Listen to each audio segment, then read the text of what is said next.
adventure, sports, outdoors.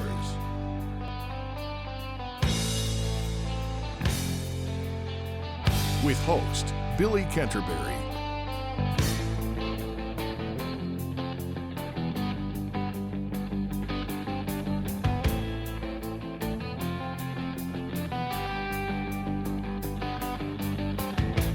There I was, back in the wild again,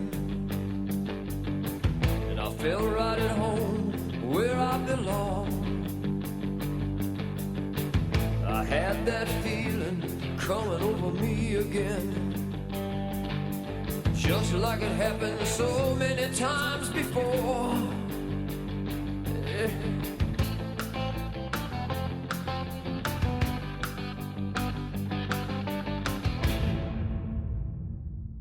Welcome to the New Year's Eve edition of Adventure Sports Outdoors. Hi, I'm your host, Billy Canterbury. Join me today as we explore a veteran art show put on by veterans for veterans in downtown Peoria at the Public Library, being held till January 7th.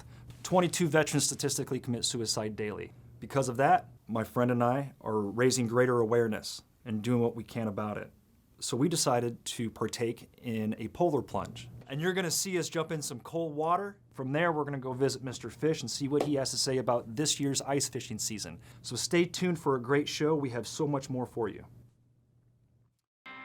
Adventure Sports Outdoors is brought to you in part by Corsall Lumber, manufacturers of quality hardwood products, buyers of standing timber in Smithfield. Kelleher's Irish Pub and Eatery, located on Peoria's riverfront, open 11 a.m. daily. Goodwill, supporting our veterans with job placement assistance, health, housing, and resource referrals. And the General Wayne A. Downing Home for Veterans, all because you shop and donate. Our thanks to all of these sponsors. I have with me here Bruce Brown, former Marine and Patriot. And I have Michael Reagan, former Navy guy, retired Navy guy. Bruce here is a real artist. He owns Paparazzi's in Peoria Heights, Illinois. When he was in Vietnam, he was a combat photographer. And my friend Michael Reagan here, both of these men knew my father, were good friends of my father, and they all equally admired each other. Michael, when did you get out of the Navy? 2006, I retired. 2006. Yep. That's when I went into the Marine Corps. And when did...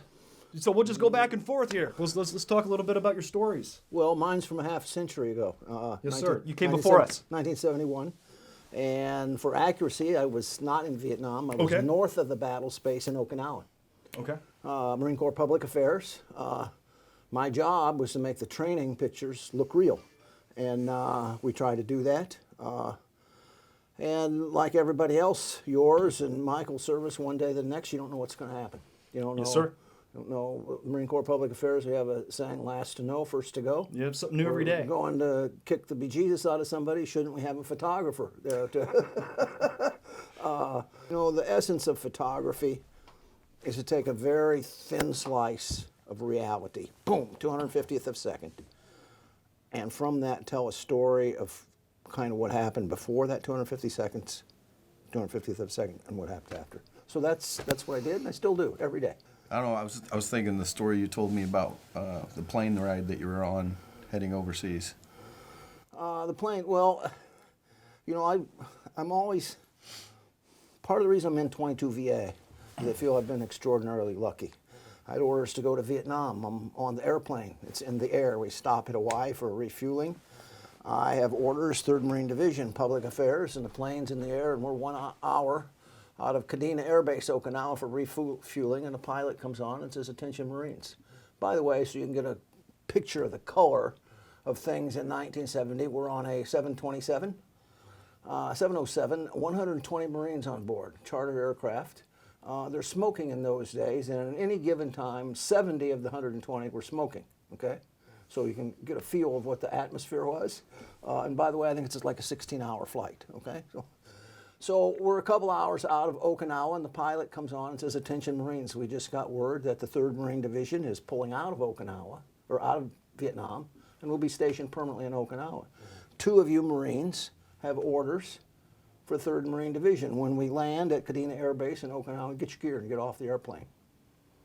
So the plane landed. They refueled, and another Marine who I did not know watched at midnight from Kadena Air Base, Okinawa, as the plane took off to the north and made a big circle in the sky and headed south.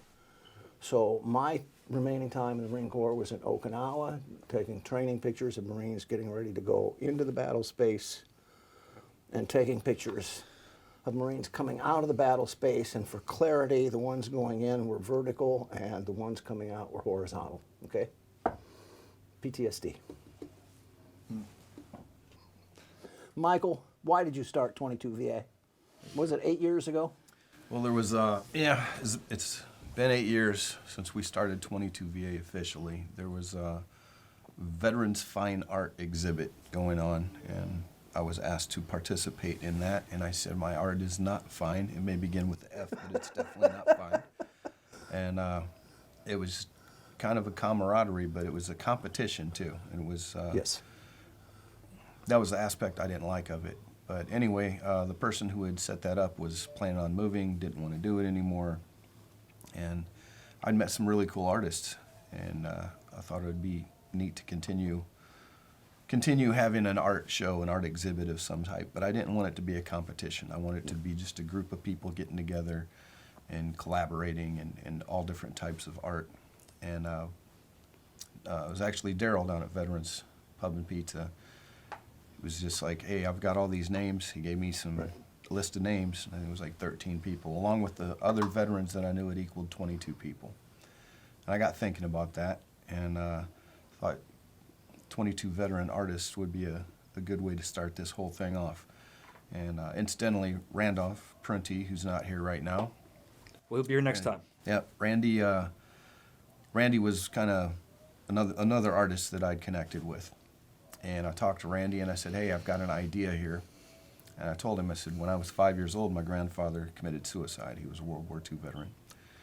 And he took his own life. And I shared that with Randy. I said, we've got 22 people here.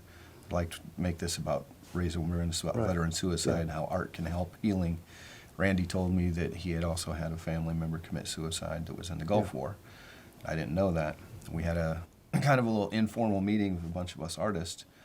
And an 82-year-old artist stood up and said, my father hung himself when I was a teenager. He was World War I veteran. And 2 other artists in our original 22 had attempted suicide after the military. Isn't that interesting? So much of that was going on, so many wars. And it wasn't, I mean, it was aware of soldier's heart and battle fatigue and whatever, but it wasn't really, PTSD wasn't really like medically recognized until about 1980. And, you know, great leaps and bounds have been made since then, but we've established, I've experienced myself, working with other people that are sculptors or woodworkers. We've got one of our guys that's a shipbuilder, a model shipbuilder. I asked him, because we like talking about how he did things, I asked him, how long did it take you to do this? And he says, about 4 cases of beer. So the art, the act of creating those things, not only when you're working with your hands and doing it, but also being able to display it and present it. We're at the library the month of November and December, but elsewhere around town, Creative Soul Gallery in Dunlap. So of having the works displayed and seeing what the individual artist is emoting, whether that's on a canvas or Michael's sculptures. We've got another guy who's really good with working with, how would we say it? I'm talking about Boylan, found junk that he makes wonderful things out of. And found objects, and an environmental artist too. I mean, it's some amazing stuff. We do 22 VA. We do a river sweep every year with Peoria Park District. September of every year, we go and we clean up the river and we find things to make art out of. And a lot of times, Tom loves doing that stuff. He was a salvage diver in the Navy, Vietnam era. And he likes to find objects and make them into something. And that's the philosophy for me. What connects me with that is living in Japan for 7 years. And we were talking about losing your youth a minute ago, and I was thinking about being 19 years old, December 27th, showing up to a ship, and everybody's gone because it's the holidays. And I'm checking in, and I'm in a foreign country, not knowing, you know, where I'm going with stuff. But I lived in Japan for over 7 years. And I learned an art form there, the kintsukuroi, where you take a piece of broken pottery and it's put back together with gold lacquer, filling all the cracks. And the philosophy behind the art form is that something can be more beautiful for having been broken. And that really spoke to me coming out of the military. Yeah. And I thought, wow, Tom does that with everything, and that's what we do with bicycles. Everything we find, I like to take something that is going to be thrown away and repurpose it and make it into something beautiful. Well, you mentioned bicycles. Can we show it? I brought it. I don't know. Yeah, sure. There you there go. we go. There you go. Roy G. Biv. We did a little marketing, and not everybody knows that Roy G. Biv, the letters are an acronym for the colors of the spectrum: red, orange, yellow, green, blue, indigo, violet. Sounds like chakra colors to me. And this was a cooperative effort of Tom Boylan. Michael collects bicycles. He had a lot. We decided on Roy G. Biv, the colors. Yellow emotes happiness, green, but there are also some depressive colors, most specifically indigo, purple, indigo, and violet. And so that's the color theme, but we also place this work on the Rock Island Greenway. And the picture depicts the man on a bicycle. The traffic past that location is 70,000 walkers and bicyclists a year. It's next to the Peoria Heights Library. We chose Peoria Heights, bicycle themed, because Peoria Heights is the home of Trefsker's Bakery, which at 1899 was the largest manufacturer of bicycles in the world. Wow. Yes. So it all ties together. It's there. It can be seen. And the great thing about this is it was funded and sponsored and made possible by Mayor Michael Phelan and the Village of Peoria Heights, the Board of Trustees. They paid for it. They raised the money. They felt very strongly about veterans' issues. Okay, our 8th annual show is, the exhibit is at the Peoria Public Library across from the federal courthouse down there. It's on Main and Monroe, the L1 level. So go into the library, go down one level. There's an amazing gallery down there. One of Peoria's best kept secrets, I think. It's just a super cool place to go check out. We have new artists. We've got some of our old artists. We've got a little bit of every type of art you can think of, pretty much. Yeah. We've got a guy that carves eggshells. Yeah. So 2023, we've got a few things up our sleeve there, and one of the things that we've got going on is we'll be doing a show with the Peoria Art Guild. Looks like that's going to be set up for this year, so that's something different we haven't done. We will be doing our 9th annual show in 2023, like we always do with the Peoria Public Library, but we'll be doing the river sweep, some other things. One of the ideas, I'm just going to throw something out there. One of the ideas that I've had that I want to see come to fruition this year, I'm going to make it happen. Goodwill Industries has done so much to support veterans, Yeah. and more than any goodwill I've ever seen. So one of the things I'm going to put out there, I'm just going to put it out there to Don Johnson right now, everybody in charge. I want to do a $22 art show. What I want to challenge people to do is go to Goodwill, take $22, keep your receipt, use $22 to buy something at Goodwill to make art with. Buy some supplies, and then at the end of the show, or at the end of the week or so that you've had, have everybody throw their artwork out there and see what we can make from things, repurposing things.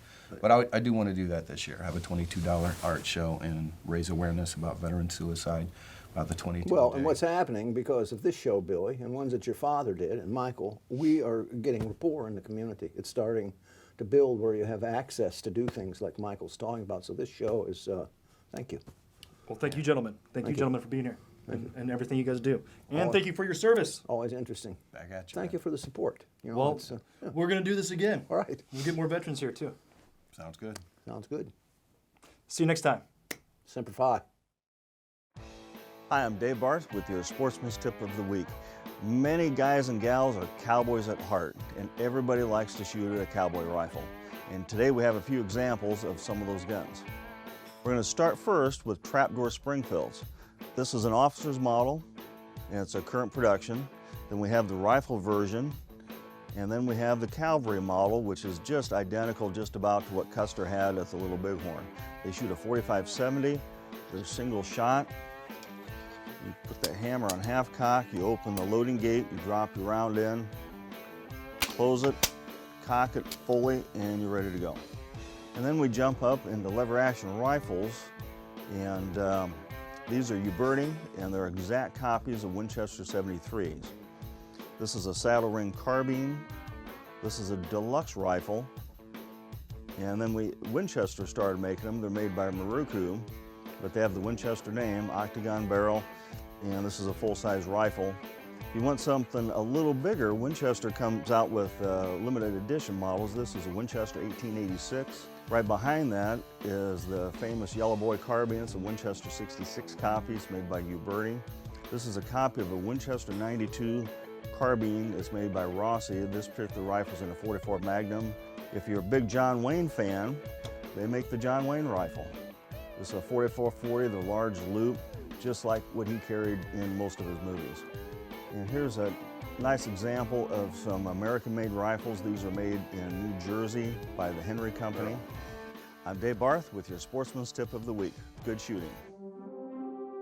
22 veterans commit suicide every day in America. To raise awareness, Billy Canterbury and Mike Reagan participated in a polar plunge on the 22nd of December. The only problem was, on the 22nd of December, the cold front that would be the bomb cyclone hit central Illinois with high winds and sub-zero temperatures. When asked if they wanted to reschedule the event, Billy and Mike both said, "No way, let's do it." What did we get ourselves into? We're committed now, though, aren't we? This is the coldest day of the year. You know that, don't you? Is today the coldest day? So far, yeah. Well, isn't this a great day to do it? Yeah. Yeah, it's all good. Yeah. In the military, we didn't get a choice of what day we could do things. You had to suck it up and do what you had to do. It's the 22nd, 22 Veterans Day commit suicide. We're trying to raise awareness, and we're going to take a quick plunge. Maybe we should schedule it for another day. I'm not going to sit around and talk about it, man. Well, I'm going to do this. It was my idea, and we're going to follow his lead because he ain't letting this go. So, no. Hi, I'm Billy Canterbury with Adventure Sports Outdoors. I'm with Michael Reagan of the 22 Veteran Artists Organization, and we are down here to raise awareness. 22 Veterans Day commit suicide. Well, it's good for the mind and the body. It'll wake me shock our system. It'll make us wish. Well, right now we're wishing we didn't decide to do this. I'm doing it, getting it over with. But hopefully afterwards, we're happy that we did. So join us on this plunge next time.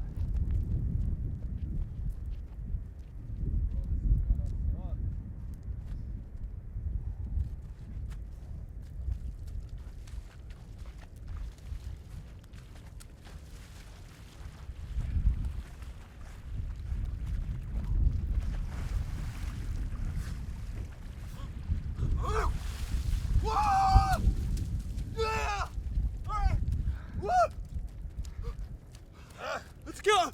Holy!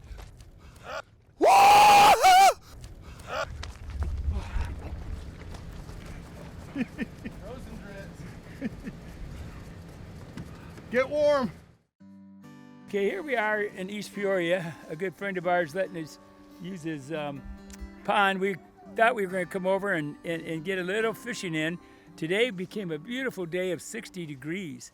But what happened, it's been real cold, below freezing at nights, and we got about an inch and a half of ice out here. And so the boys, my grandboys, two of them from Annapolis, Maryland, wave boys, and then two from Peoria here. And they all wanted to go fishing. Look at, they're in shorts at 60 degrees. They've been climbing, what's that, rock climbing and playing basketball and stuff, and now they're trying to fish. So I think what we're going to do is go west a little bit. We're in East Peoria. We're going to go west to Kickapoo. There's a pond that doesn't have the shade that we know about, so we're going to go try it before it gets too dark. All right, it's November 23rd, the day before Thanksgiving. 60 degrees out. We thought we were going to go fishing. I got family in from Annapolis. Where are you from? Annapolis, Maryland. Annapolis, Maryland. Okay, and then we got two Peoria boys here. What's your name? Patrick. Sullivan. Quinn. Sean. All right. Those are 4 of the 6 boys' grandchildren, and I have 2 granddaughters also. So we thought we were going to come out here on a 60-degree day and throw some lines in. We got fooled. It's ice, about an inch and a quarter of ice, and it's the dangerous ice. But we're always trying to get one more day in before the end of the year. I think this is the end of the year. It can still warm up next week, but hopefully it's a good time to show the kids the danger of bad ice. We call this bad ice, and it's going to happen. Stay away from the lakes. Don't get near it. It's very dangerous. We'll show you how to do the board and everything with the auger and checking ice to make sure it's good. But you got to have a lot of good, hard, cold days. And we've been getting a little bit at night, and it's iced up. So it's got us fooled this year. So let's have a good Thanksgiving and good holidays after that. I'm Pat Sullivan. I'm down here at Spring Lake. Haven't been here for years, other than one time Harry and I went to the Sportsman's Club a handful of years ago, and it was just a 20-minute deal. We're back here where all the old cabins were, and for years, people came down here for the summer and lived down here during the summer, basically, and fished and hunted and so forth. Well, we're here with Scott Canterbury. So what we're going to do here, we're going to go fishing, and you'll see some of that today.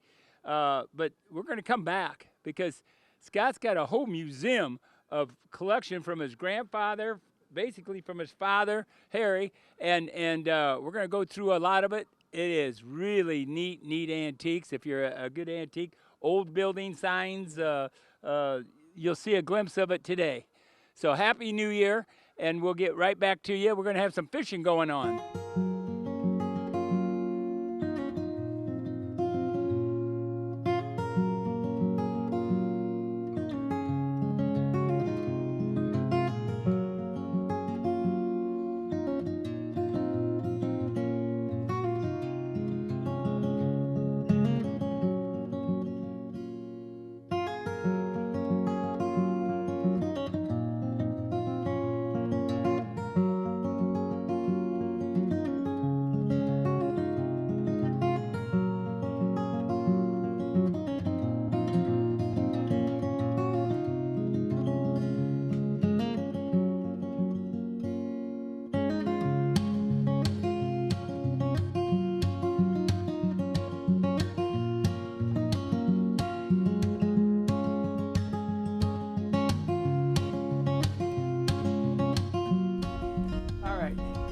It's almost 55 degrees out.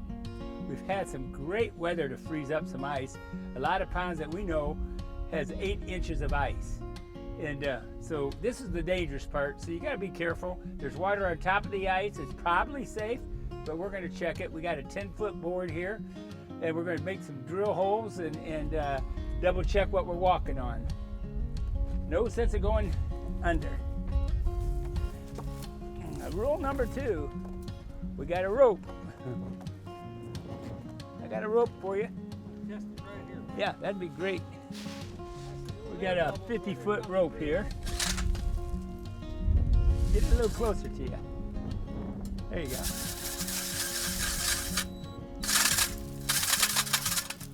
It's got a little wobble too. I gotta fix that. And you got water. What do we got? 3 or 4?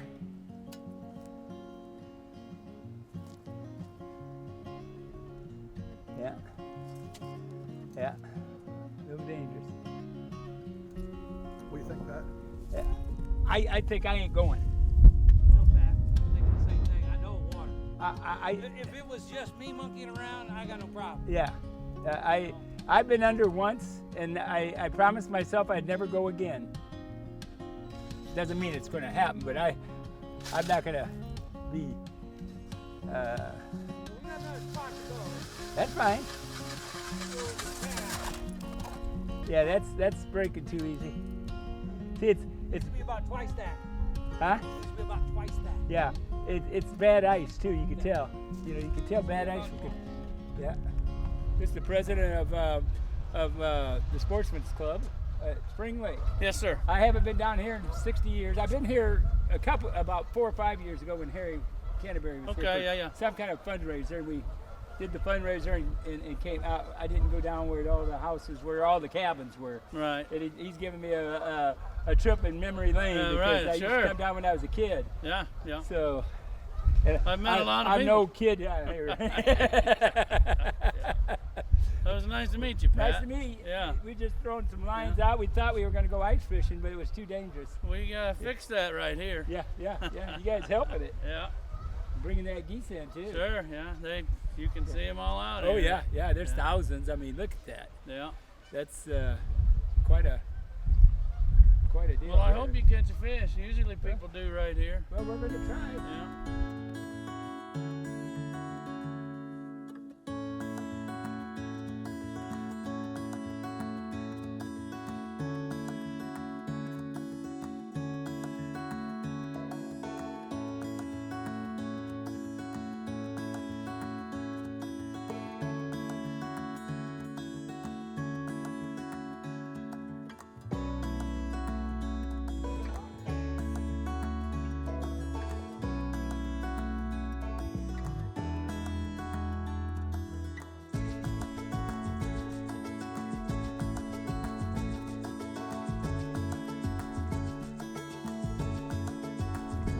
I got something here. I jerked on this real hard.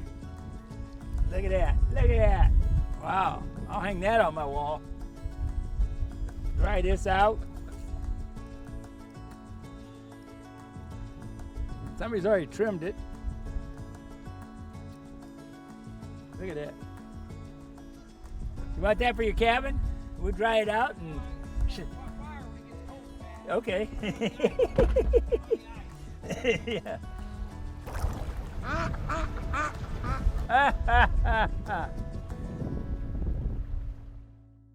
Okay, we're down here at Spring Lake. Beautiful, beautiful day. 65 degrees now on December 29th. Sky, thanks for letting us come down. We thought we were going to get some ice. It disappeared. We couldn't get on the ice, but that's okay. We were able to throw some lines in. I brought both types of poles so we could at least throw some lines in and practice our casting because we didn't catch any fish. It's a little tough this time of the year. Well, it's going to be, Yeah. especially with this weather we've had. Oh, yeah. And Yeah. it's now getting nice. The fish don't know it's nicer outside than it is in the water. Right? Yeah. But the geese and the ducks had a good laugh at us today. Yes, they so. laughed at Pat in his big log catch. Yeah. So we want to thank the Peoria Sportsman's Club letting us fish off their dock for a couple of hours here, and we're going to go in actually and see the paperwork, maybe sign up. Adventure Sports Outdoors is brought to you in part by Corsall Lumber, manufacturers of quality hardwood products, buyers of standing timber in Smithfield. Kelleher's Irish Pub and Eatery, located on Peoria's riverfront, open 11 a.m. daily. Goodwill, supporting our veterans with job placement assistance, health, housing, and resource referrals. And the General Wayne A. Downing Home for Veterans, all because you shop and donate. Our thanks to all of these sponsors. Hey, thank you very much for joining us today on the New Year's Eve edition of Adventure Sports Outdoors. My mom and dad would be very happy that you were here. I hope you visit us next month because we're going to be visiting historic haunted Galena. And after that, we're going to be checking out a man who's a veteran and teaches other veterans how to play the American Indian flute and how we heal because of that music. So we hope to see you next month. Have a happy New Year.